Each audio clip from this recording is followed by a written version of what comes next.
The start to a new earnings season is around the corner, led by big banks. But as investors grapple with market volatility, we're looking at how to play the financials here. And here with me to discuss is Zacks Investment Management's Brian Mulberry. Brian, start big picture here. So after the bell today, got Trump is going to announce tariffs. That has been the word of the day, of course, the year.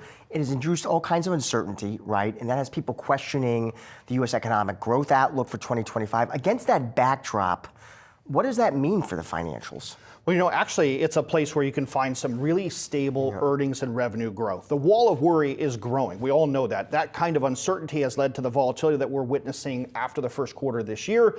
Where can you go to still be invested in a market like this? And that's where you can find really good valuations, stocks that are much cheaper than the broader market, that have really solid earnings growth, and they're actually very good at returning capital to shareholders. They've been growing their dividend faster than most other sectors in the market over the last 1 and 5 years in particular. As you look at valuations across the space, I'm just looking at the XLF. It's about up 3% so far this year. Broadly, valuations you would characterize as what?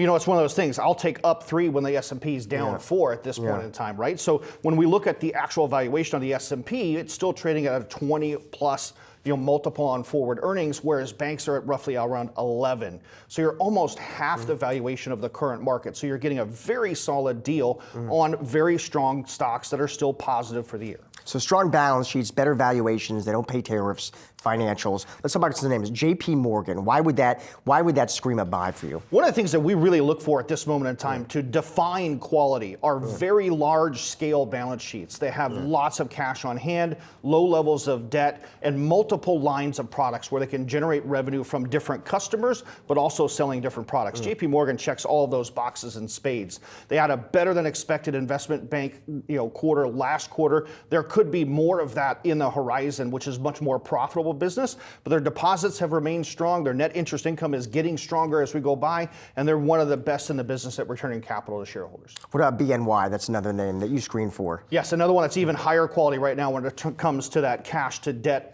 ratio on their balance sheet. They've got almost twice the amount of deposits they do debt. They've been growing their dividend at 12% a year over the last 5 years, so they've been really strong and solid in those quality types of factors. Now, I know these aren't the sexiest stocks, but in a market like this, sometimes boring. Hey, that's okay, Brian. Boring can work. Boring is best. How about an insurance name that popped up too, MetLife? Yeah, so again, just getting out of the mega bank space, but looking at MetLife, again, a company that's done really well diversifying their product line. They're actually doing very well in the group insurance market globally, not just here in the US. So they've been able to take their balance sheet, grow it by having organic growth through different lines of product, and also creating different relationships in different markets with customers that they didn't have before. So that organic growth means less debt on the balance sheet, low short interest, and again, a strong dividend yield. Let me ask you, we talk broadly what you're screening for and why financials, listen, as you said, stronger balance sheets, better valuation, they don't pay tariffs.